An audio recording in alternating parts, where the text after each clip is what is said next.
Okay, folks, welcome back. Getting right into it here. Got a nice little Christmas break, holiday break, I should say. And so I've been able to get out and spend some good time. Um, Revisiting back my 490 Echo. I also have a 490, 4910 all stock.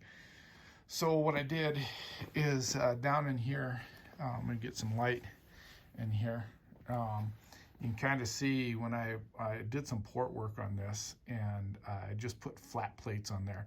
In my infinite wisdom of porting, this has been, probably maybe about a year and a half, 2 years now.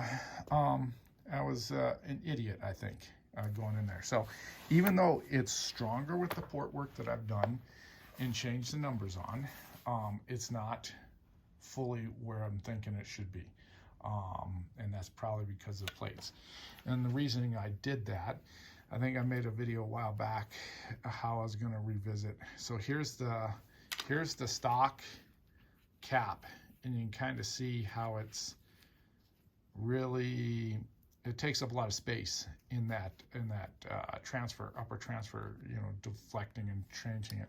Anyways, I was attempting to take that stuff at restriction out and have more of just a flow, and as you can kind of see, I busted through because it's got such a deep divot in there. So I made up some plates to put it together real quick instead of basically dicking with this one. And really what I got to do is take and put some JB Metal Weld in here and fill it up. So I'm going to rough that up, put some metal weld in there, let it cure, try to match the flow. I'll do the same with this side, put some weld in there, and then try to match my cut a little bit to where it has the angle, it's still taking up some space, and it flows. Because right now, obviously, just a flat area in there, and I can't show you until I take the cylinder off what it's like. And then, of course, the Domar, everybody was curious. Carb issues. Like I said, I couldn't figure out the carb, so I have one on order, a brand new one. It's a Zama carb, so we'll see how it goes. It actually, when I did get it fired up, it sounded really good, crispy, so I think the port work on this is going to be good. Just waiting. So in the meantime, while I'm waiting, I'm on the 490, try to update that. So pulling the cylinder, getting those plates back off, replacing them with the stock ones, modified up a little bit, and we'll see if we can't fix what problems I caused. So anyways, thanks for watching. Quick tune in, and then hopefully I'll have this one up and going soon. So anyways, thank you. Have a good New Year's Eve, everybody out there. Later. All right, guys. I'm back. I'm going to piece these together like last one I ended like I was going to not. Anyways, we're looking at my cylinder that I've kind of come on to. And I kind of remember this now, actually looking back at my port work on this. What I did is I didn't really even hone this cylinder because I didn't have a hone the size that I needed to, and now I do have that. So maybe that's a little too bright. There, let's try that. And so as you can kind of see, there's some discoloration and stuff. So I'm going to hone this. Piston still looks like brand new because it was brand new when I'm looking at my notes.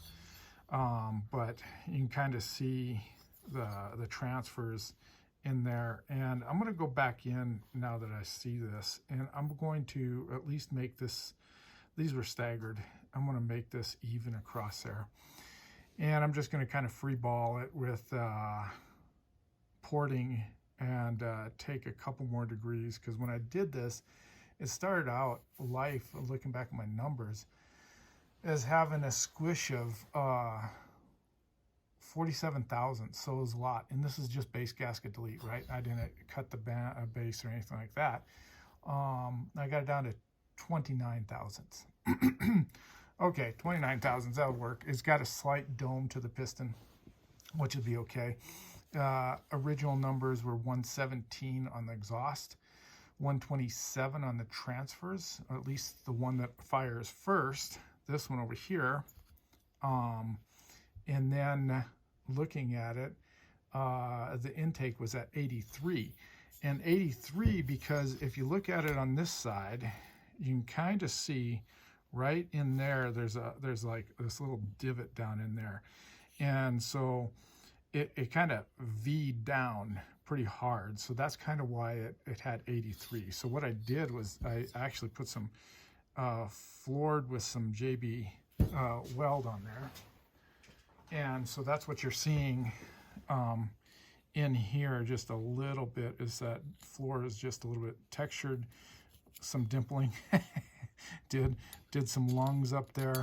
So I was kind of doing all kinds of things on this thing. But anyways, let's get to the meat of it. What I wanted to show you is the transfers over here in the transfer caps, and you know, putting it in there so you can kind of see how if we look close enough, you can kind of see that it goes down there, and then a flat plate like this, like I had here, creates this big old pocket right in here, okay?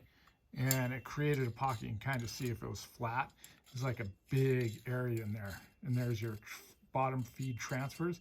See how they feed up there? So anyways, if I put this back in there on this side, you can kind of see how it's taken some of that volume. Let's get you in focus. Volume up in there, and you can kind of slightly see where it was ground. Kind of see that in there, right in there. And so pop this cap back off and kind of see, right? And if I put this one back on the side, kind of see that there's a cavity, big old cavity in there. Now if I push this one, and this one's already been modified, correct? So if I push that one in there, you can kind of see how it took some space up a little bit. So anyways, there's that, okay? So there's that one. Now if I take this side off, and there, MotoSeal worked well. Hey, you know, as long as you prep the surfaces, clean it, MotoSeal works. And so yeah, now I'm using some Durco to see about that, but I can always go back, right, to MotoSeal.